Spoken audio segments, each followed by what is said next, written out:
I'm Em Sutter, better known as Pints and Panels. And I'm Don Tess, better known as the Don of Beer. Welcome to episode 72 of the All About Beer podcast. Every 2 weeks, we talk with leading experts and take a deep dive into one topic in beer. But we have a bonus episode recorded live during 2025 Craft Brewers Conference at Sun King Brewery in Indianapolis, Indiana. We've got three guests who are going to talk about intentional brewing at this episode. What does that mean? Find out. Visit allaboutbeer.com and follow us on social media at allaboutbeer. And please visit allaboutbeer.com/support to support this show and others. So, Don, Yes, that's me. what do you think about when I tell you we're going to talk about brewing with intention?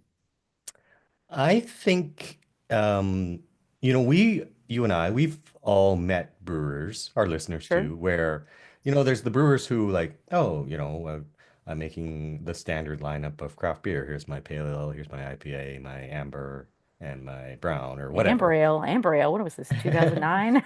Yeah, okay, well, Or I'm what a are you little in Montana? Or like, That's a good point.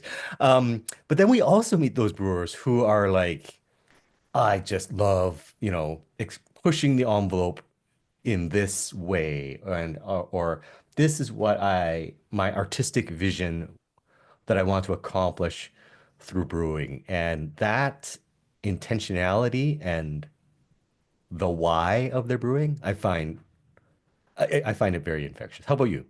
I agree. I think it's always really exciting when you see a brewer that's like pushing the envelope, but then also having a balance between creating some really unique off the wall stuff, but also kind of reining it in and having like an unbelievable traditional lager program or Czech brewing program. And so I'm excited to talk to three of our guests today about like what that means. Yeah, So it's exciting. it is If you'd, exciting. it is exciting. If you would like to help support the All About Beer podcast, reach out to podcast@allaboutbeer.com. Speaking of supporting the show, here's a word from our sponsors.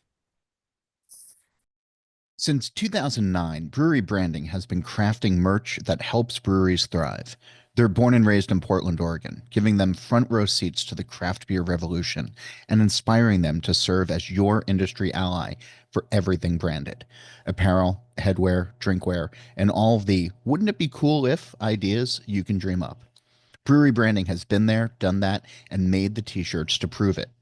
Brewery Branding didn't rise to the top just by being just another supplier. They're your merch mercenaries, ready to get in the trenches with you.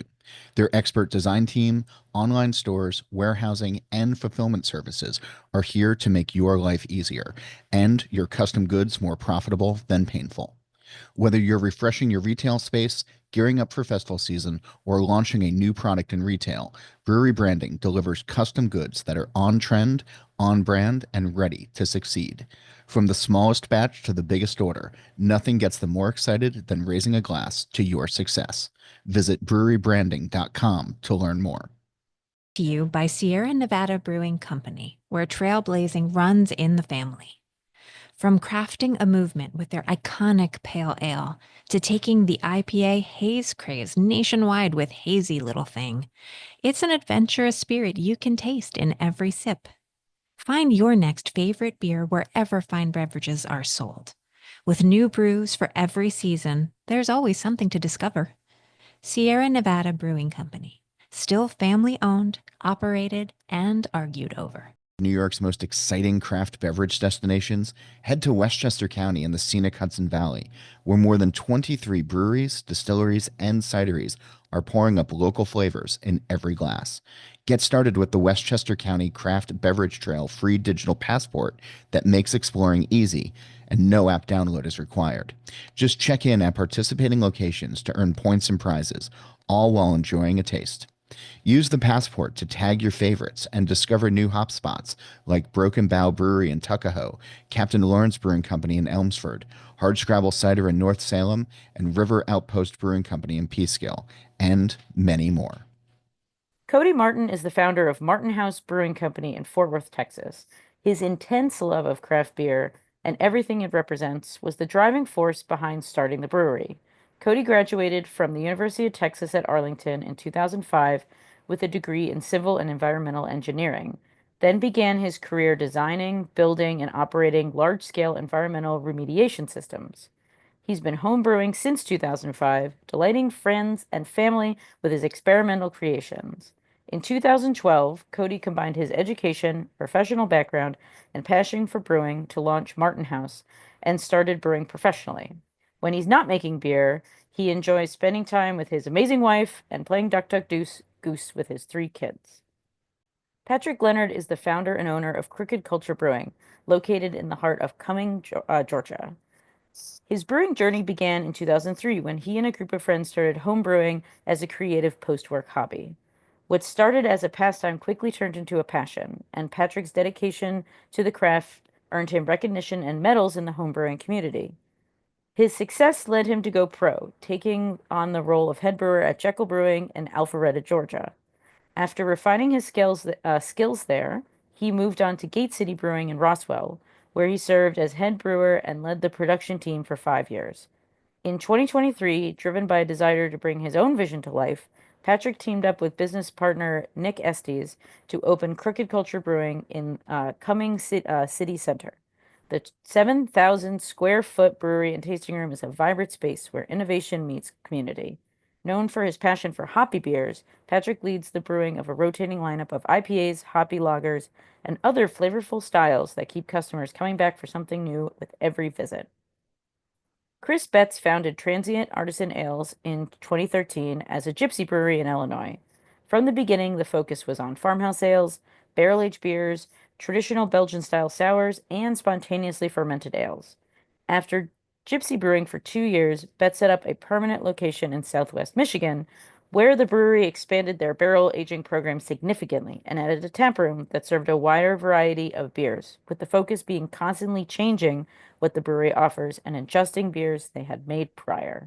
When we emailed you, this is a question for all 3 of you, and you guys can decide who should go first. When John and everyone reached out, and we were like, we're going to talk about brewing with intention. Could each of you explain what you thought that meant and why, and like, why are you here, I guess? What is your intention? What is your... I mean, I don't have a great answer. I didn't know. I mean, it's a pretty open-ended question. It can be on a lot of things. So, I mean, my assumption now after chatting a little bit is that we're going to talk about beers that speak to our soul, which is the subtitle, right?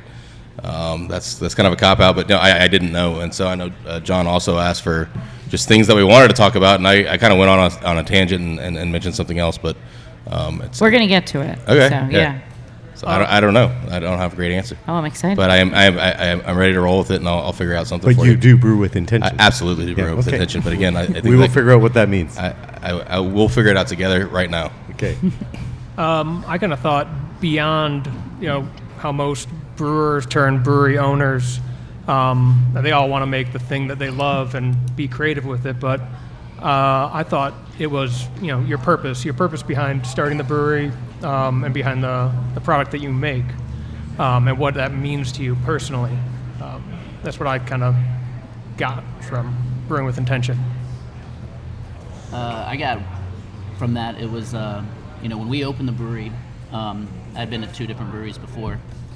And so I was like, why are we starting a brewery? What are we going to do different than what I was doing before? Yeah. And so the intent of the brewery was we wanted to brew hoppy beers. We love hops. I got into home brewing to brew, West Coast IPAs. And now if you come to our tap room, we have, 14 beers on. 9 of them are pretty hoppy. And even our lagers are hoppy. So, when I say brew with intention, that's what we do. And a lot of people come in and they want an amber ale, and I'm going, we don't have that. That's not what we're here for. We're here to brew hoppy beers, plus a little thing, if we decide that there's something that we want to make on top of that. But yeah, that was, our goal from day one was make hoppy beers, really explore hops and all different styles. Okay, so can you walk us through, kind of what each of your intentions were when you opened your breweries, and then what your current tap list looks like? So I guess trying to explore how much you're able to brew with intention versus like, here's the commercial reality and I keep the lights on, so I'm making this, whatever, cream ale. Yeah, I mean, I'll start with that.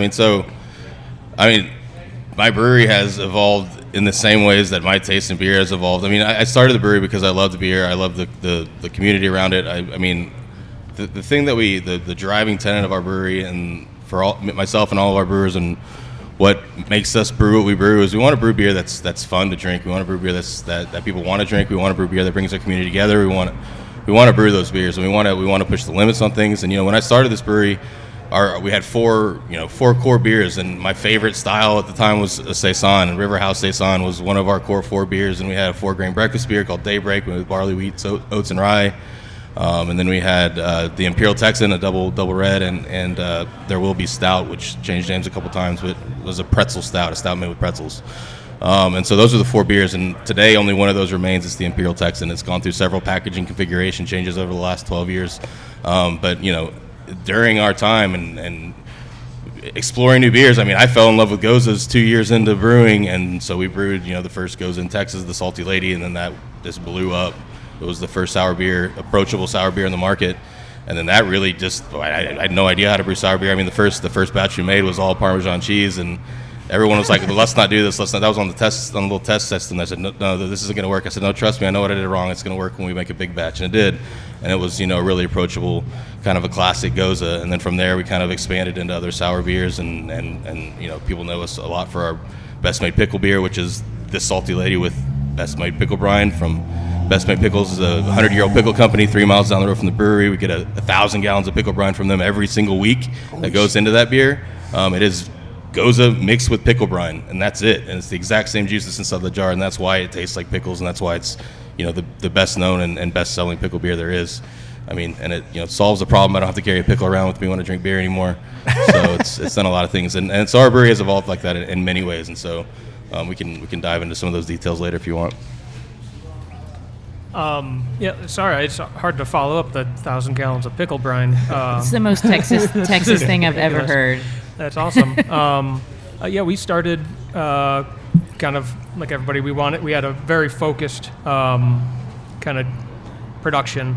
We wanted to make barrel-aged beers, mostly barrel-aged sours, but early on we were barrel-aging everything, doing a lot of mixed culture. How that has kind of evolved is, as common tastes change, we're looking for how what we love and what we want to show people, and like our artistic expression through beer, how that intersects with what people are wanting.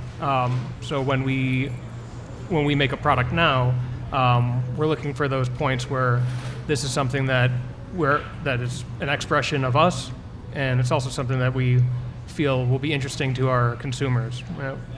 The name behind Transient was always because we want to be constantly making something new.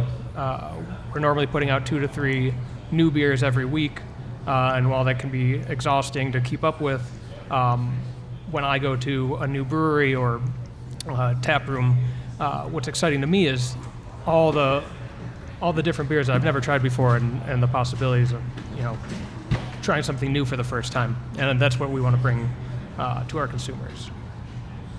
Yeah, and we're a year and a half old, so there's not a whole lot of evolution, I think, from when we opened.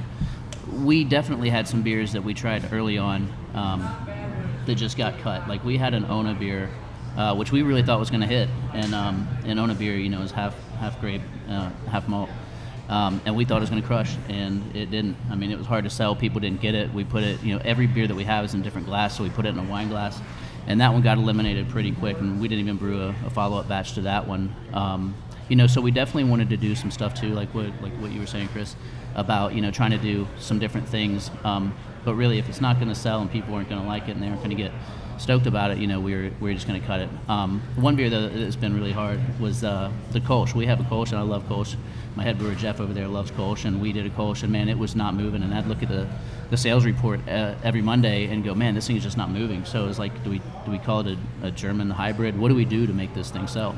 And then really whatever we tried at the time really wasn't working. So the evolution is, we're gonna stay who we are, with the hops, and just kind of see if we can find some other stuff that people do like that we like to drink. I tell you, the one thing that has involved in our place since day one is we use a lot of Southern Hemisphere hops. We love that. It makes our beer stand out.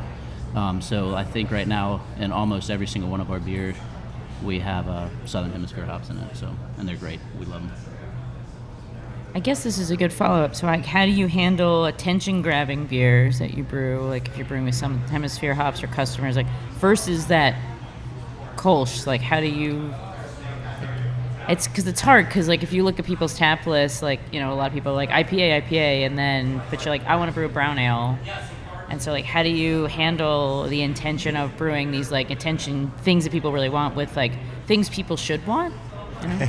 Or that you want them to want? Yeah, like that Kolsch. Like, you want people to drink that Kolsch, and it's just not working. Yeah, it was tough. And I mean, we bought the glassware for it. But every time I saw someone drinking it, I was like, oh, they must be a brewer. So I'd go over and be like, hey, what brewery do you work at? They're like, how did you know? And I'm like, because you're drinking a beer that no one else is drinking that we all love. So, Wow. But yeah, but I talked to some of my friends who are, you know, we're north of Atlanta, you know, a little ways. We're not right down in the city. So, you know, I called some of my friends who do brew Kolsch's, and I'm like, hey, are these selling? And they're like, yeah. And so I'm like, well, how do y'all do it? And they say, well, we just think we have maybe a little bit more of an educated clientele down there. But I mean, you know, when people come in, and you know, I'm sure we all get this question still a lot, like, what do you have that's like Bud Light or like Blue Moon? Like, what do you have that's like that? And so when people would say that, we're like, oh, we got this Kolsch, and it's really good, it's clean, crisp, yellow. And then they look at the glass and like, no, I don't want that. So, you know, for us, I think we will try it again some point pretty soon, see if maybe now that we're a little bit older. When you say look at the glass, do you mean the Stange, Yeah. the physical? Oh, really? Right. Just because it's too small? I Or think what? it was too small, and we have Interesting. the bigger size. So I think that people saw it and they go, well, I don't want to pay, you know, $7 for that. I can't pronounce it. Yeah. I can't pronounce the glassware name. But I mean, I really want it to work because, you know, Jeff and I love that beer. We love to brew it. We love to drink it. In fact, if we went right now and there was a Kolsch on tap, it would probably be the first thing that we would try. So yeah, I think it is about education, just saying, hey, just trust us and try it. But really, I mean, it's up to the consumer to take it or not. Yeah, I think it differs a little bit in where they're making their purchase at. If they're making their purchase in the tap room, then of course you want to have a very educated staff that can talk to your consumer and figure out what they're looking for, whether they know the styles or not, so that they can lead them in the direction to a beer that they'll enjoy. When it comes to sticking out in the marketplace with packaged product or draft elsewhere, you know, of course, you still want an educated salesperson there, but beyond that, especially with us, when we're putting out 2 to 3 new beers a week, it's really important that when we release a beer that it is high quality, that people know us and know the beer that we're going to make.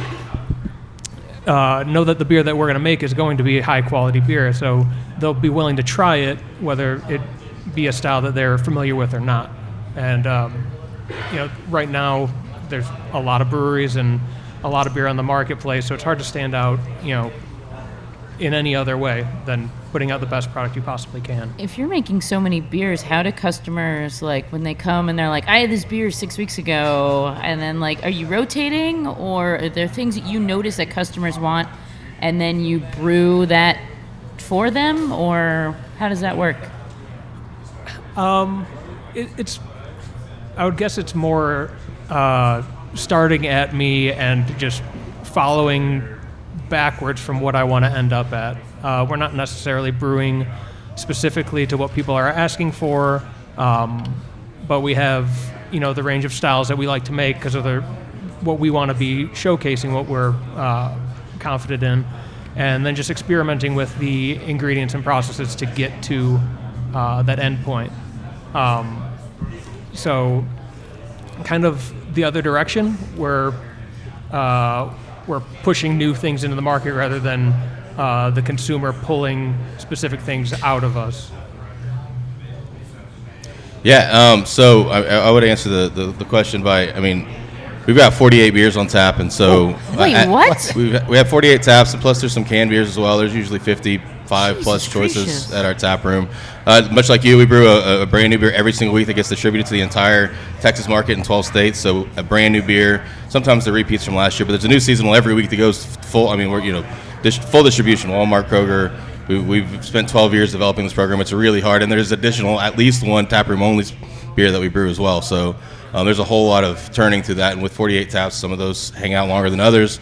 But one way we kind of get people to experiment is by meeting them halfway. So 8 or 10 of those are Mexican lagers, light beers, blondes, pale ale that we don't ever produce in the market, but we keep those on tap. And what that does is it keeps people that come to our tap room a variety of beers with varying flavors of taste that they're gonna like, but right off the bat. And then they're with their friends and they get a flight and they taste the lemon icebox pie or something more wild, and they figure out what beer really can be. And so we have what we call the Martin House Promise. We make a lot of wild beers and a lot of wild flavors. We've gotten press for making hot dog water seltzers and all these things. And people ask us is the hot dog water seltzer good? And I say, this is the Martin House Promise. Do you like hot dog water seltzer? Because I promise you will have no doubt in your mind that this is a hot dog water seltzer when you taste it. And the best hot dog water That's seltzer right. you've ever had in your life. And we get all this press for these things. We make 10 cases of things like that. I mean, we're not making hundreds of cases of those. We make 10 cases, it gets picked up. Same with the pickle beer, the mustard pickle beer. These things, they taste like what we say they taste like. And we've gotten really good at that. We're experts at building flavor that people don't have to guess on. They know it's going to taste like what we say it tastes like, and that gets people excited. And that's what works really well with this program, where we turn out a beer every single week to the market. They want to whether it's a flavor they love or they don't love. They want to taste it to see. There's no way it tastes like that. There's no way that they got key lime pie right, or there's no way they got blueberry muffin right. But every time we do, because and it took a long time to get that way. We've been doing this for 12 years. We've made over 800 beers. There's a whole lot of experience that comes with this that allowed us to make these beers that are always on the point. I mean, and so we build the trust with the easy drinking beers in the tap room, and they see the cool things and they come back because they know there's going to be something they love, and they know there's going to be something they want to try. And that's the whole idea. I mean, when we say beer is supposed to be fun, we mean you're supposed to talk about it. It's supposed to create a conversation. You should be able to I want to drink, me personally, I want to drink 4 or 5 of our Mexican lagers, and then a couple barrel-aged beers, whatever else, right? And I think that's the style of drinking that is something that's a little more sustainable than always drinking, for me personally. And I think for a lot of people, always drinking double IPAs and all those things are great, and I love them, but I can only drink 1 or 2 of those. I'm getting old. Having that option for several light beers for people to want to hang out and bring their friends. You want groups of people to stay and talk, and you want groups of people that don't like the same kind of beer to be able to have a beer together, and it's going to keep people in your tap room longer. It's going to make them remember your brewery, and they're going to go out and buy it in retail as well. So those are the things that have been really successful for us to get people to pay attention to the crazy beers, but also be there and want to come back. So I'm going to direct this question first at Cody, but it is for all of you. I mean, it sounds like you are very, Cody, commercially tuned in, and particularly that pickle brine beer, where maybe it's not what the artist in you wants to make, but people love it, so you're going to deliver to them. And maybe I'm putting words in your mouth. No, So in the beginning, like I'll go back to the River House Saison, my favorite beer that I made on day one. It's the very first brew I ever made. Yeah. First thing I ever brewed. I loved it. I still love it. It still comes back out in the tap room occasionally, but people in the market didn't buy it. Yeah. And I've got a business to run, man, at the end of the day, right? But I found that doesn't mean that I don't love other beers. I do love other beers. I love all beers.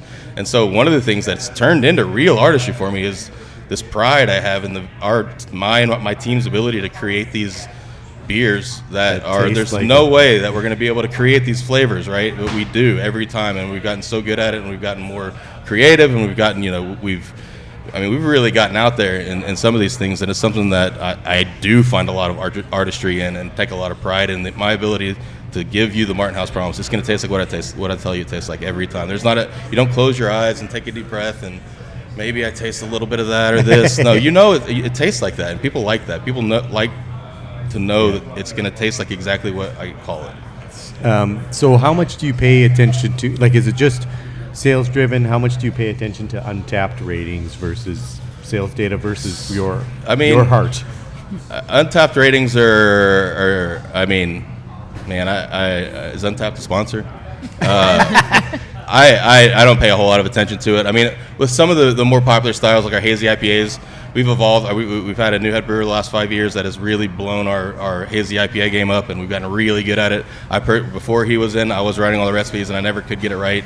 He's adjusted the water chemistry and paid a lot more attention to the trends, and has been able to really get good hazy IPAs out. And he's really, that's one of the things. Those are those are the beers that Untapped users really like to have reliable ratings, and our barrel-aged stouts are second to none. I mean, we have the gold medal in the country for barrel-aged blonde stout. I can't remember what it is. We got like 16 of those Untapped awards recently that our brewers are really proud of. But those are all in the categories that I'm not the pickle beer category, the mustard pickle beer, or the. I heard you make the best pickle beer in Texas, though. We make the best pickle beer in the world. We were the first people to have a commercially successful pickle beer. All the other pickle beers that you see out in the market were in response to, and it was wild. I mean, the response to pickle beer was absolutely unbelievable when we couldn't keep up with production at the time, and people were threatening to slit our throats when we ran out. I mean, we had people chasing our beer trucks and buying it all and then taking it into areas where we didn't distribute it and putting it in their own stores, which is not. Wow. Do not do that. Yeah, you're not supposed to do that. But there was all sorts of reports. It was wild. I mean, it's settled down, but it's steady. It's still our biggest selling single brand. Just because it's the only pickle beer. There's not a ton of volume of pickle beer, but if you're buying one, it's ours, especially in Texas. Any- yeah. Yeah, we look at Untapped for sure. If we get a bad review, they're wrong. So now, if we know the beer is good and we think it's good, the only time I look at it is if we get a bad review and I'm going, all right, is there something wrong with this beer? But we got two. Jeff and I are the two people in the brewery. We taste all the beer. We know if it's good. We're in there every day. We don't distribute a lot, very, very little. So we know if it's good. If people don't like it, it's probably that they don't have a good palate. If they do like it, they're spot on. So yeah, but we don't go back and try to just pander for a high rating. We brew what we like. If we like it, that's what we care about. If it's really if people buy it. If they're buying it and they're keep on buying it, then we're happy. We kind of view Untapped and all the other rating websites that are similar, just like everybody else, as a tool. You use it to get some feedback on your product, and you try not to get hung up on it, because just like anything else, there's going to be a lot of opinions. But just to get take a temperature on each beer to see how well they're doing and how it's being received is important, especially like him putting out a lot of different products and a lot of very unique ones. It's important to get the feedback and to know how things are being perceived by your customers. Cool. Thanks, guys. And we'll be right back after these messages from our sponsor.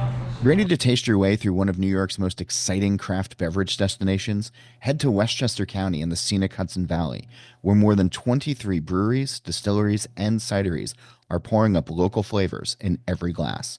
Get started with the Westchester County Craft Beverage Trail free digital passport that makes exploring easy, and no app download is required. Just check in at participating locations to earn points and prizes, all while enjoying a taste. Use the passport to tag your favorites and discover new hop spots like Broken Bow Brewery in Tuckahoe, Captain Lawrence Brewing Company in Elmsford, Hardscrabble Cider in North Salem, and River Outpost Brewing Company in Peekskill, and many more.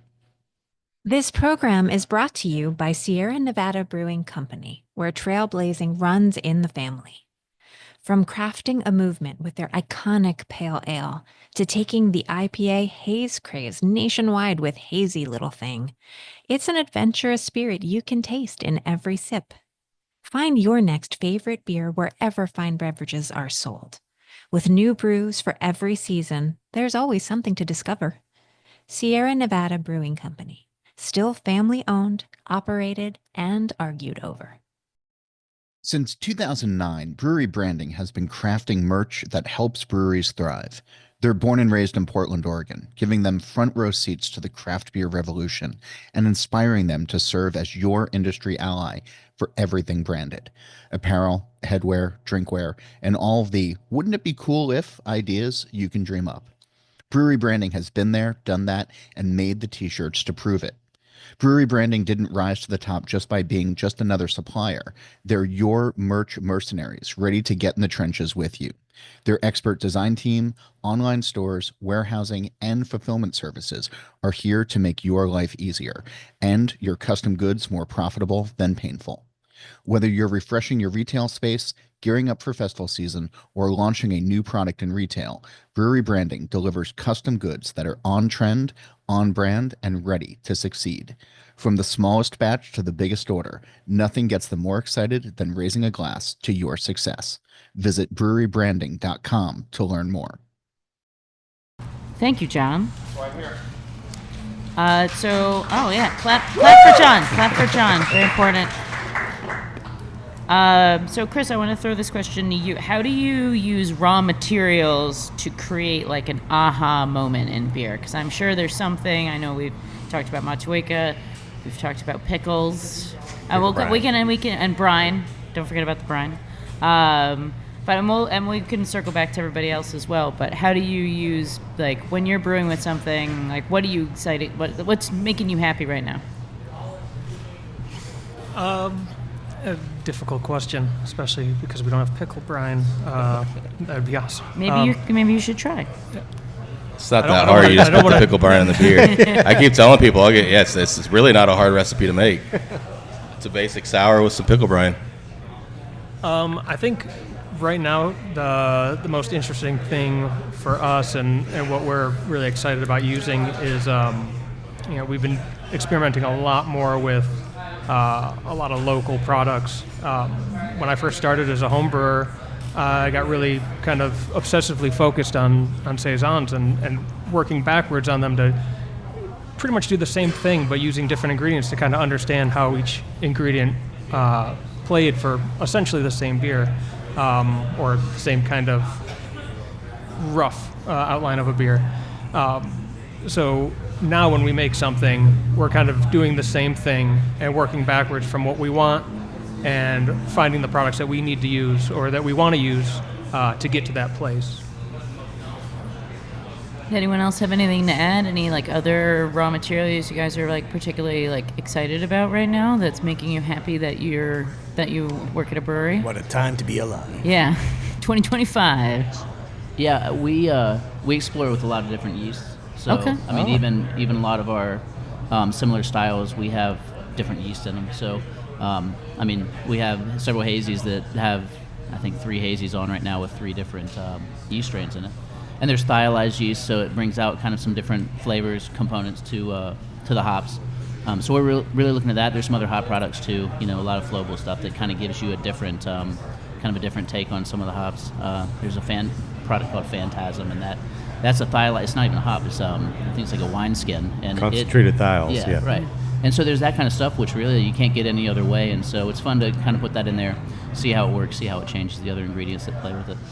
Yeah, I'll double down on the newer hop products, the hop oils and the hop extracts. I mean, abstracts in particular, I call them out. We've been using a lot of their things, not only their hop extracts, but their marijuana flavored abstracts, for lack of a better term. But we've had a lot of luck with brewing really great beers with those, and they're more shelf stable, they're more reliable, and there's less loss. It's just the advancements there. It's just so much. We could give so much more flavor. And have shelf stability with those products. It's been really exciting. The other thing I'm really excited about is, partnerships with local distilleries. We've been able to get a lot of barrels that are way cheaper than the barrel brokers. We've got a trailer. We just go pick them up from the distillery down the street, and that's been really great for our barrel program lately. That's been exciting. Really exciting. So. Abstracts for sure. We did a collab for the Georgia Brewers Guild, collab with a brewery called Pontoon, and we both used abstracts. THC terpenes, and it's my favorite beer on tap right now. I mean, the flavors and aromas that came out of that for both us and the other brewery there, I mean, they are so good, and that's something we'll definitely. I spent a lot of time at their tent this week, so we're definitely exploring all the products they have because that really made a difference in our beer. I'm going to start with Cody for this question, but I do want to throw it to everybody else as well. Before we started recording, we were kind of exchanging emails. You talked about the beers that you've brewed that made you happiest in your career and even home brewing days. So can you just kind of describe those beers and why they brought you so much joy? And do you experience that joy today? Yeah, absolutely. And so this is a fun one. I mean, besides the River House Saison I talked about earlier, I'll plug the Imperial Texan. That started out as a homebrew recipe way back in the day. It was a clone of Gordon, which became Goodnight from Oscar Blues. It was one of my favorite beers. it's evolved into more of a double IPA than an Imperial Red, strictly, and it's the only beer that we brewed on day one that is still in our lineup. And that type of IPA, it got to be 90, 100 IBUs. Red, super hoppy, super malty, the way IPAs used to be. That fell out of style, but that beer just kept going for us. It's one of those things. We have to constantly reevaluate our year-round lineup because we're working with placements at Kroger's and big grocery stores, and we have to watch those things. If our year-rounds aren't making volume, we have to consider things that might be new and exciting. And so that's why our year-rounds have evolved so much. But the Imperial Texan's been the exact same beer since the day I brewed it. Like I said, it started as a clone of that recipe, and it evolved into what it is today, and it's something that I'm really proud of. And now it's, those old school IPAs are coming back. People like that again. There's a new crowd of drinkers that never got to try those IPAs. They grew up on hazies, and now we're seeing those people kind of get into that, how many? So multi IPAs are like the bell bottoms, right? Of IPA. I think so. It's coming back. We're seeing a lot of good numbers with it recently. We just did we rebranded the art a little bit and put it in a carton, so there's some exciting things there. But yeah, I think we're going to see people start asking how many IBUs again. That was a question people used to ask 12 years ago. They don't do that anymore. I guess for personally, the kind of beer that I find the most joy making, and it's typically the mixed culture beers and especially the spontaneous beers. When we started in Michigan, that was kind of the main focus. We made other beers as well, but that was the real passion and why we wanted to open up in that area. Over time, popular tastes have changed, and we're still making the spontaneous beers, unfortunately at a smaller level than we used to, but that's the one thing that I'm most passionate about still, and still continuing to hold strong and produce those no matter what. Is it I want to pull on that a little bit. Is the making of the beer what you enjoy, or is it the final product and the customer enjoyment? I think it's the final product. You're putting something away for a long period of time with hopeful expectations of what it's going to turn into, but you only have certain controls over it because it's going to do a lot of things on its own and wind up in a spot that you can't necessarily pin down. And through blending and the process that you use up to that point, you try to shepherd it there, but it's always going to be a surprise, and it's always interesting. Patrick? What in your brewing career, amateur and pro, what are the beers that brought you most joy, and do you still experience that joy brewing today? Yeah, I mean, I got into home brewing specifically to brew IPAs, and I started brewing when at the time Georgia laws, you couldn't buy beer over 6%, and so I was trying beers that were from California. They were hoppy, they were bigger than 6%, so that's why I started brewing, and that's what I'm still brewing. And I'm really glad, like Cody said, I'm glad that these West Coast type IPAs are coming back. That's what got me into it.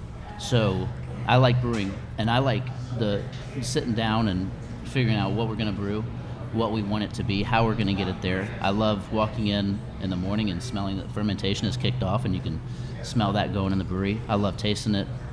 I love the final product. I love watching people drink it. So yeah, I mean, this truly is my passion, and so I still absolutely enjoy the new products, trying new hops. First time I ever try a hop, we're super pumped about it.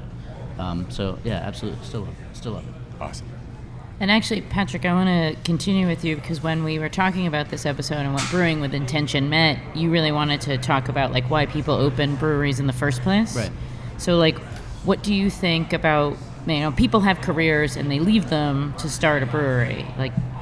Do you think that's crazy? Do you think that's smart? Yes. Do you think that what do you think makes people leave their relatively safe career, and then they do the 3 dudes in a dream, and invest their life savings, and and put a lot of blood, sweat, and tears into it. Yeah. And it's 2025, and things are wild right now. So, Yeah. do you have any thoughts on that? I have a lot of thoughts on that. I'm sure you do. But we all do. Yeah, I mean, I've been a professional brewer for a lot of my professional life now, But even while I was a brewer, I was flipping houses. I would leave, as a head brewer, and I would leave and go check on the house that we were flipping just to bring in the extra income to be able to do that. Yeah, and then when COVID hit, that's all I did. So I left the brewery that I was at, and I flipped houses for 2 years, and that's where a lot of the money to open the brewery came from.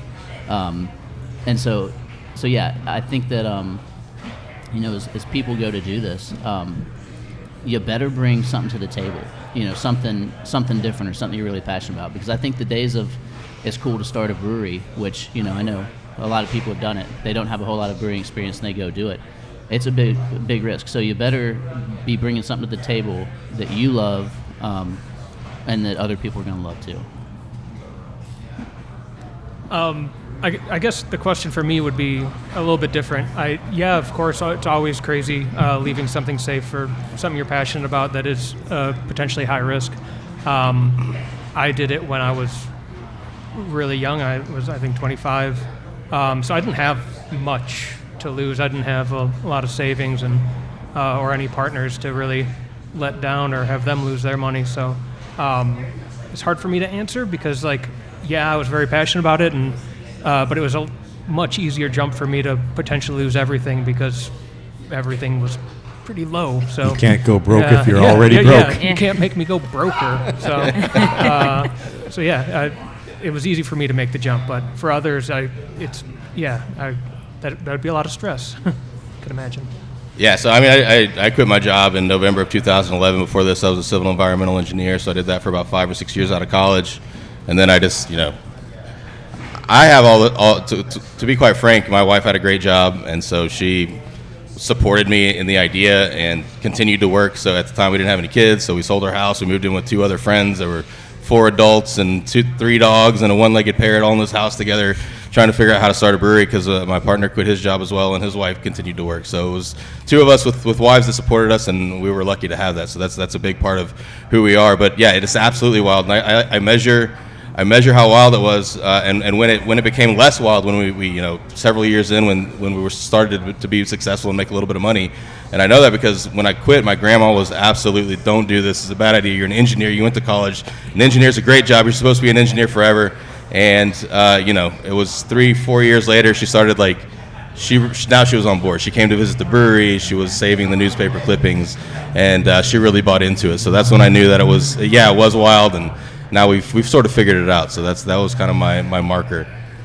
So, for whatever reason that you gave up those careers and steady incomes and started what you're doing, and it's been not a straight line. You didn't imagine making pickle brine beer and all that sort of thing. So now, in hindsight, best decision of your life, or So survived that. I think about this all the time. Like, what would I do if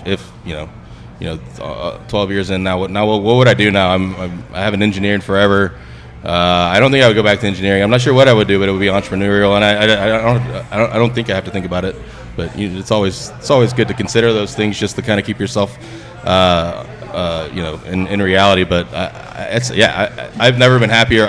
I work with my best friends. I love going. I can say that I'm so proud to say that I absolutely love to go to work, and I know that I'm lucky, and I work with the best people in the world. It's literally my best friends. I mean, I love everything about what I do. So I can't imagine anything else. Yeah, I'd say similarly.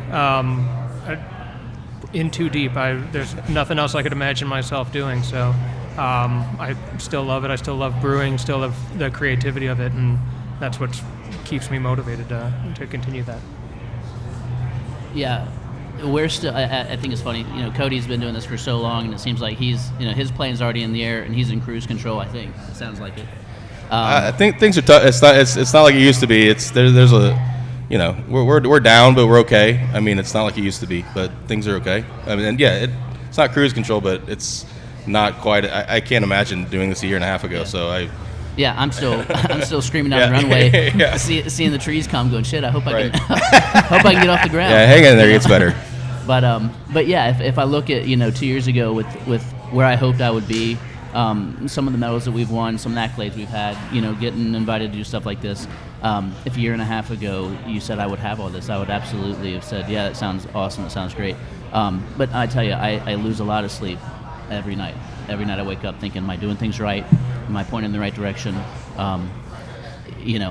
Those are my inner concerns, but it seems like the public really appreciates what we do and has really embraced us as a brewery and the kind of stuff we make. So yeah, I look at it, when the sun comes up and I get up, I'm like, yeah, man, let's go do it again.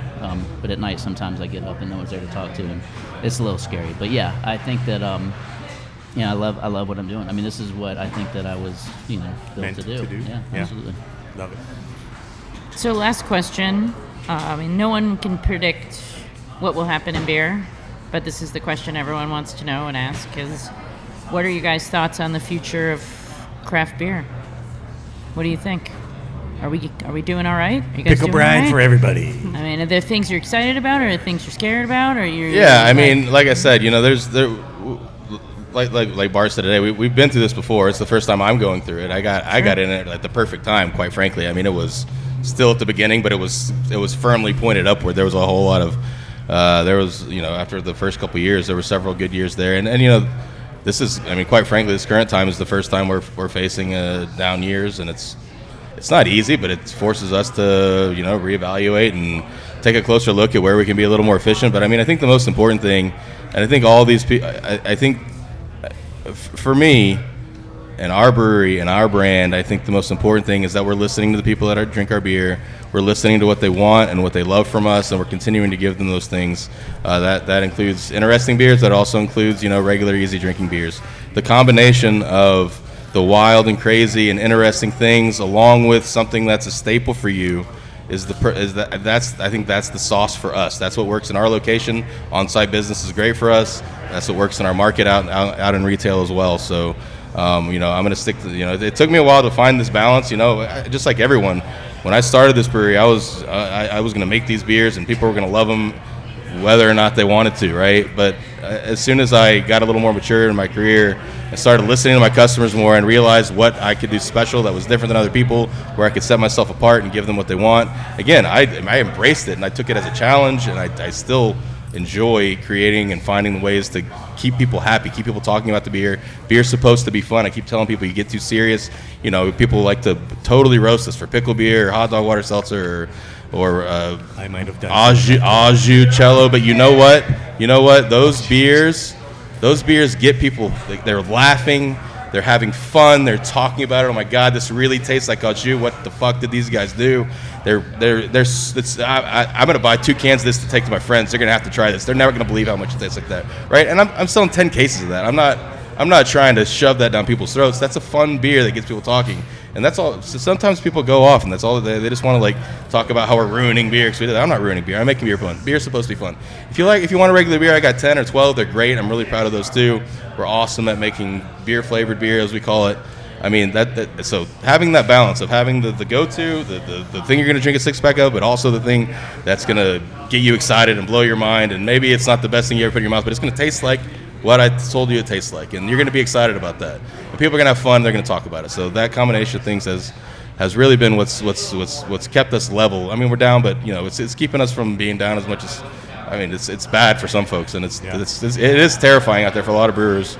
We were lucky enough to kind of have our foot and some stability with retail before things have slowed down. So that's kept us trucking. Yeah, I think that's a great answer. Yeah, there's been definitely a couple of years now where the younger generation is not drinking as much beer as the previous ones. There's not a lot of new craft beer enthusiasts coming into the market. And what I think he hit on very well is that you're not getting many of the new craft beer people, but you can bring over some of the casual just beer drinkers that want something that tastes good, and he's doing it in a pretty interesting way. I think that is the market that we should be going after, because if the craft beer market itself and the craft beer nerds out there are not growing, then the rest of the beer drinking community should be introduced to craft beer, because I think there's a lot there that they'll enjoy, and to put it in an atmosphere that's not so stuffy and not so kind of gatekeepy. Beer should be fun. It's exactly. I don't know if I want to drink a hot dog seltzer, but I would definitely try that pickle beer for sure. And I think that's really, really interesting. Mixed firm pickle beer. Or mixed firm hot dog Mixed seltzer. firm hot dog I seltzer. don't want that. Yes, sign me up. You said it out loud. I have to make it. Yeah. So my take on this is, it's a little scary, and I know I have a lot of friends who were at breweries that have had to close, and so it's never fun to see that. Everybody's in this for the same reason. We all want to make great beer. We want people to enjoy it. So some are gonna survive, and some aren't. For me, it's like you just got to adapt. Try to be as smart as you can. When we opened, we definitely it was weird in Georgia because there's a 3-tier system, and we couldn't sell beer directly. So we had to go through a distributor, which means that you had to have a pretty big brewery up until just a few years ago. And I'd always wanted to have a little bit smaller so we could be more nimble, have not just 4 core brands on that's all we did, but to really do different beers, get different flavors. But for us, it was like we wanted to have a space that people could really enjoy, and that the space alone could bring people in. Our food partner alone could bring people in. Our beer alone could bring people in. So we kind of had these different avenues to why you're in there. And then while you're there, we have some great beer for you to drink too. I think I do think that maybe for the pace that we were at with breweries opening, it was too many to sustain. I don't think that craft beer is dead. I just think that there's a lot of people. There's a lot of beer makers out there, and maybe not the same growing amount of consumers. But yeah, we're not going anywhere. I mean, the beer is great, and I come out to these and I try the different beers and the new products. Craft beer is like really thriving right now. There's a lot of information out there. I think the brewers share successes and failures more than ever. So we're trying to help each other stay relevant and stay successful. So yeah, I think we're good. Awesome. Thank you guys so much for your time today. Before we leave, can you each share your social media handles or website so people out there listening can maybe get a hold of you or learn more about what you're up to? Yeah, we're Facebook, Instagram, Crooked Culture Brewing, website, crookedculturebrewing.com. Facebook and Instagram is Transient Artisan Ales, and then transientartisanales.com. Yeah, Martin House Brewing on everything. So you'll find us martinhousebrewing.com. Instagram is I'm not on social media except Instagram, so I know that we have those things. I have a guy for that, but the Instagram is what's the freshest for me. Awesome. Thanks, guys. Thank you so much. Cheers. Cheers. Thanks, guys. Mixed firm hot dog seltzer. You got to try it. Spontaneous. Spontaneously fermented We did hot dog seltzer. What are you laughing at? So Don, Yes. how do you feel now about these 3 brewers and their intentions with brewing? I think the 3 of them had like very interesting things to say. Yeah, and it's kind of what we talked about, before at the beginning of the show, where everybody's intent is different. I found it interesting to hear about how, remember Bob Ross, and he would make, Of course. he would never make mistakes. He would have happy little discoveries, and part of, even though you have this, even though you're brewing with intention, you kind of have to make your happy little discoveries and embrace that. Like the pickle brine beer. I know. It just Sour and becomes this pickle thing. brine. Yeah. Sure. And it's their big thing. I think that's amazing. Right. And you discover something new, like Bob Ross did, right? It's really cool. I was really interested in seeing how like they're also the thing about brewing with intention, and these 3 brewers also mentioned it, is brewing is also a business. Yes. And so how do you create artistically while also getting people in the door? And I was really fascinated to see how like much variety that Martin House had, or like Cricket Culture and like Transit, they're doing new things all the time. Yeah. Even And like, within, the IPA focus, yeah, you can do it new was things all the time. it was Which just was our last it's just episode. yes, it's really really cool. I really enjoyed that episode a lot. It felt very broad, and I was like, how are we going to talk about this? But I think I learned a lot. Just it's a lot of listening. Yeah. I think, when you're talking to people who are as passionate as our guests are, Hmm. it is. You just sit back and let them talk, right? Yeah, that's the best part. Yeah. Anyway, visit allaboutbeer.com and follow us on social media at allaboutbeer. And once again, allaboutbeer.com/support to support this show and others. If you have any questions for the experts, email podcast@allaboutbeer.com. That's also the email for feedback, suggestions, or to inquire about supporting the show through advertising. Don, how can people reach out to you? I am at the Dawn of Beer on X, Threads, and Instagram, and Blue Sky as well, I guess. And if people want to drop me an email, they can do so. My email address is dawn@thedawnofbeer.com. How about yourself, Em? I am at Pints and Panels on Facebook, Instagram, and Blue Sky, and my website is www.pintsandpanels.com. There's a reason podcasts always ask for listeners to subscribe and like to the show. With more reviews and subscriptions, the algorithm, that wonderful algorithm that thinks I'm a gay Our Mexican man, our overlord, don't worry the about algorithm. it. Don't worry about it. Will show our podcast higher on the list when more people search for beer podcasts. So please rate and subscribe our podcast. Please help spread the word of good beer. And here's a final word from our sponsor. Since 2009, Brewery Branding has been crafting merch that helps breweries thrive. They're born and raised in Portland, Oregon, giving them front row seats to the craft beer revolution and inspiring them to serve as your industry ally for everything branded. Apparel, headwear, drinkware, and all of the wouldn't it be cool if ideas you can dream up. Brewery Branding has been there, done that, and made the t-shirts to prove it. Brewery Branding didn't rise to the top just by being just another supplier. They're your merch mercenaries, ready to get in the trenches with you. Their expert design team, online stores, warehousing, and fulfillment services are here to make your life easier and your custom goods more profitable than painful.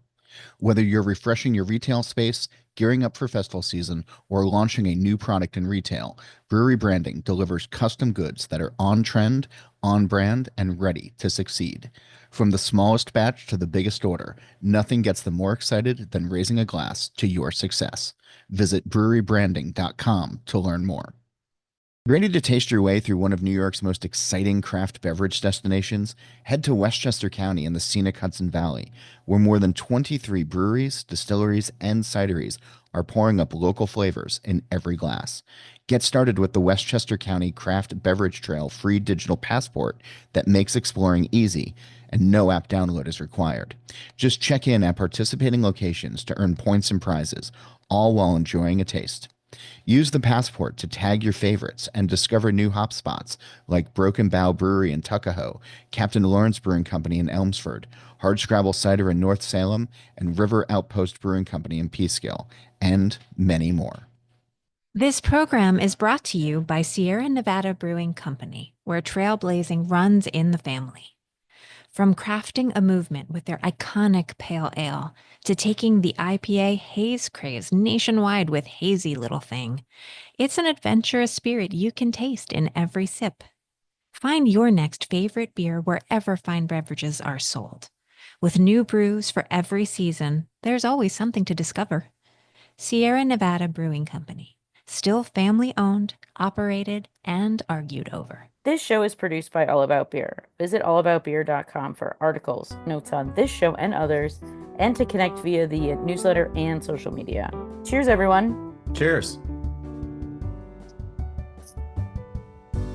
No clever out saying at the end. Nope, not this one. No, this one. Sorry, guys.